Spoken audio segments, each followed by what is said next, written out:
then supporters of Greg Kelley gathered outside the Justice Center in Williamson County, calling for his release from prison. They have ramped up efforts after the district attorney announced he is reopening the case based on new credible evidence someone else may have committed the crime. We want to have faith in Williamson County.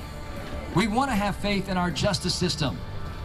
But if we are not, those people that are in our leadership roles, if they're not held accountable and they just keep brushing it off on their shoulders and say, oh, it doesn't matter, I can do what I want to do, that's not what we're about. It's about justice. It's about truth.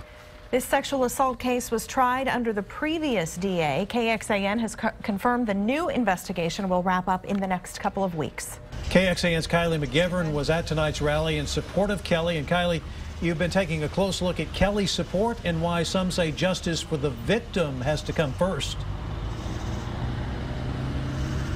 Well, Robert and Shannon, some will say that there are really two victims, at least in this case. And what they mean by that is, on one hand, you have somebody that was 4 years old at the time of the abuse. And then you also have a man now in his 20s whose supporters say is a victim because he's accused of a crime they say he never committed.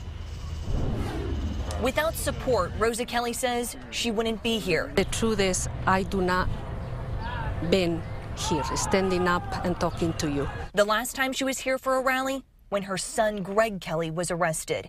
This time, she says it's different because of supporters like Jake Bryden. Strikes a nerve with me because it could have been any of us. We're just asking him to let him out on bond while we go through the legal process of having this corrected. Bryden, who helps run the Greg Kelley Foundation, contributed to Williamson County District Attorney Sean Dick's campaign for a change in leadership. We felt that was an important thing to do to make sure that Williamson County got what it deserved, which was a better district attorney. The DA says hundreds of people donated to his campaign, but none had any bearing on his decision to reopen the case, saying people try to use politics to somehow insinuate that the system isn't fair or proper.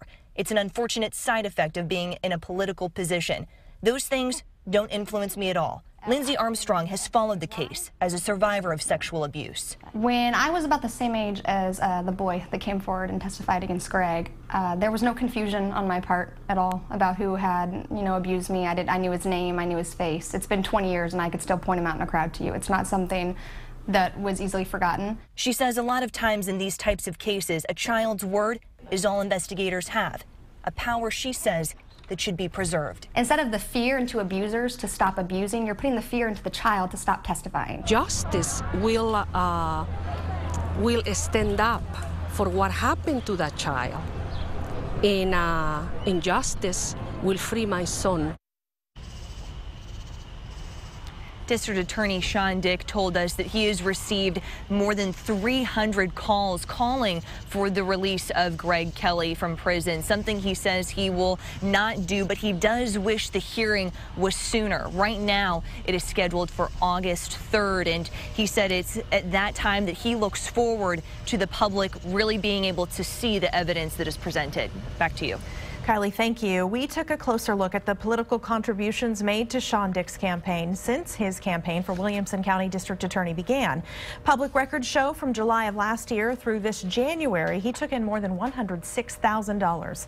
The Texas Ethics Commission tells us there is no contribution limit for district attorneys, but like all candidates, they are banned from taking money from most corporations and labor unions. DA Sean Dick has confirmed to KXAN there is an investigation into an alternate suspect. His name is Jonathan McCarthy. This man, he has not been charged. This is a mugshot from a past drug conviction. McCarthy's mother operated the home daycare where the 4-year-old victim said he was sexually assaulted.